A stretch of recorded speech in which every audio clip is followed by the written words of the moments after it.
سلام بیننده ارجمند، در بیشتر از 5 دقیقه که داریم درباره اخراج بیشتر از 100 مهاجر تاجیک و ازبک از روسیه صحبت میکنیم و هم زناشویی 4 دانشجوی تاجیک با 4 افسر هندی در یک اکادمی نظامی در هند، تحولات بدخشان و دیگر خبرهای مهم را هم داریم. با رسیدن نخستین روزهای تابستان حرارت در تاجیکستان تا به مرز 37 درجه نزدیک شده است. اداره هواشناسی گفت امروز در دوشنبه هوا تا 33 درجه گرم می شود، ولی در شهرهای جنوبی کلاب و باختر از 36 تا به 37 درجه می تصفد. در شمال کشور در ولایت سوخت هم حرارت از 30 درجه می گذرد. در واقع مقامات رسمی حجم ضرر سیل را اعلام کردند که روز 30 می خانه و انشاءات زیادی را در ناحیه اشت ویران کرد. در اینجا سیل 20 پل و 8 کیلومتر راه را از بین برده است و در عموم حجم زیانی رسیده بیشتر از 1,100,000 سامانی را تشکیل داده است. ناحیه اشت مثل دیگر ناحیه‌های کوهی تاجیکستان در برابر فلاکت‌های طبیعی مثل سیل و آبخیزی سخت آسیب پذیر است. نیروهای روسیه با ادامه جنگ‌های سخت در منطقه دونباس اوکراین قسمتی زیادی از این شهر مهم شهر سیورودونتسک را گرفتند. عین زمان کیف منتظر اسلحه پیشرفته از امریکا و آلمان است که به گفته مسکو در صورت رسیدن روغن ریختن به آتش جنگ خواهد بود. با گفته الکساندر استریوک رئیس دستگاه حکومت شهر، عین زمان 60% سیورودونتسک در دست روسیه و 20% آن زیر نظارت نیروهای اوکراین است. امریکا از این پیشتر رضایت داد که با اوکراین که در مقایسه با ارتش عظیم روسیه نیروهای کمتر دارد موشک‌های دوربرد می‌دهد.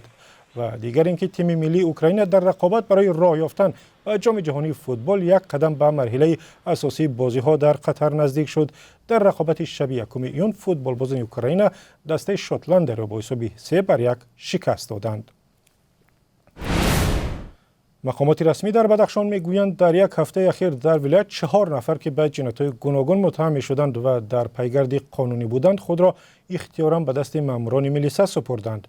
ریاست امور داخلی ولایت با نشر چند بیانیه رسمی نام و عکس 4 نفره را در یک هفته اخیر نشر کرده است که به گفته ریاست اختیاراً آمده و به جنایت‌های خود اقرار شدند. از بس که ارتباط تلفنی با بدخشان سخت است، معلوم کردن واقعیت بیانیه‌ها از زبان پیوندان این افراد غیر امکان است.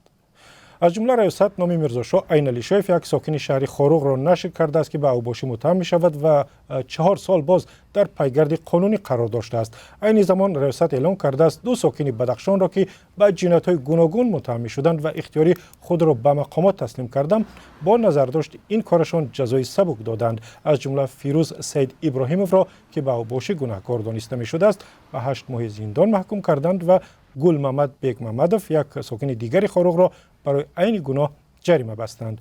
ماه گذشته در تظاهرات آلوده به خشونت در ناحیه روشانی بدخشان بیشتر از 20 نفر کشته شدند.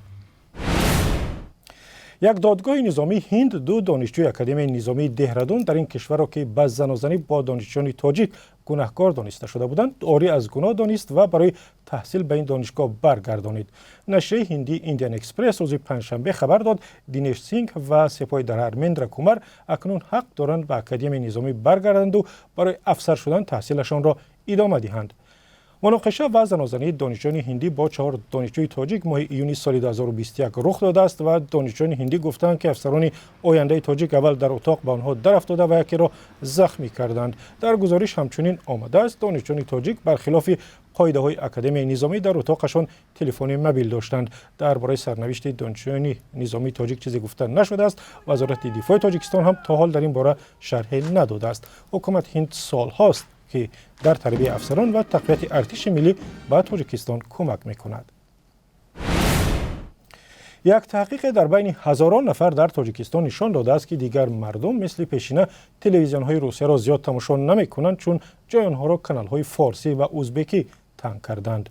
مؤسسه‌های تحقیق افکار عموم در تاجیکستان معلوم کردند که بعد آمدن طالبان به قدرت در افغانستان مردم تاجیکستان دیگر کمتر تلویزیون‌های کشور همسایه را تماشا می‌کردند چون برنامه‌ها به زبان دری در آنها کم شده است.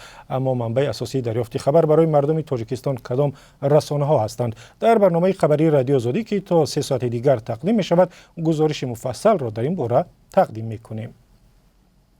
و در برنامه خبری همچنین راجع به فلاکت یا سوختار عظیم در بازار فراوان باختر گزارش داریم که این سوختار مالی 10 صاحبکار از بین برد و 12 نفر را سخت زخمی کرد. و دادگاه شهری مسکو امر داده است که 107 شهروند تاجیکستان و ازبکستان که در یکی از محله‌های شهر با هم زناشویی کردند از روسیه اخراج و یا رانده شوند. حکم دادگاه ناحیه تریتسک روز 1 ایول در وبسایت رسمی آن نشر شد. دادگاه همه مهاجران کاری تاجیک و ازبک را به میده اوباشی گناهکار دانسته است و فرمان داده است تا زمان بیرون کردن از روسیه آنها اکثر تا 90 روز در بازداشتگاه موقتی نگه داشته شوند. جنجال و زناشویی بین مهاجران ماه اپریل امسال در یکی از ساختمان‌های مسکو صورت گرفت و در ویدیوها از محل حادثه دیده می شود که چگونه مهاجران با استفاده از کلتک و آرماتور همدیگر را میزنند. سببی سر زدن دعوا و مناقشه معلوم نیست، ولی رسانه‌های روسیه نوشتند که سبب بدزبانی یک مهاجر تاجیک بوده است که همکاری ازبک خود را احمق نامیده و سببی تا به اینجا کشیدن کار شده است. نظر وکیلان دفاع متهمان معلوم نیست. و در پایان برنامه نگاهی می‌اندازیم به قرب پل ملی تاجیکستان که در برابر اسعار خارجی چگونه تغییر یافته است و یا بی تغییر مانده است. بر اساس قرب رسمی بانک ملی تاجیکستان امروز $1 آمریکایی 11 سامانی و 40 درم ارزش دارد. 1 یورو بیشتر از 12 سامانی و 20 درم است. بر اساس قرب رسمی 1000 روبل روسی 175 سامانی رسا می شود، اما بانک‌های تجارتی تاجیکستان می توانند پول شما را پایین‌تر از این قرب هم عوض کنند. سرخط رویدادها به پایان رسید. تا 3 ساعت دیگر همکاران ما با برنامه خبری به خدمت شما برمیگردند.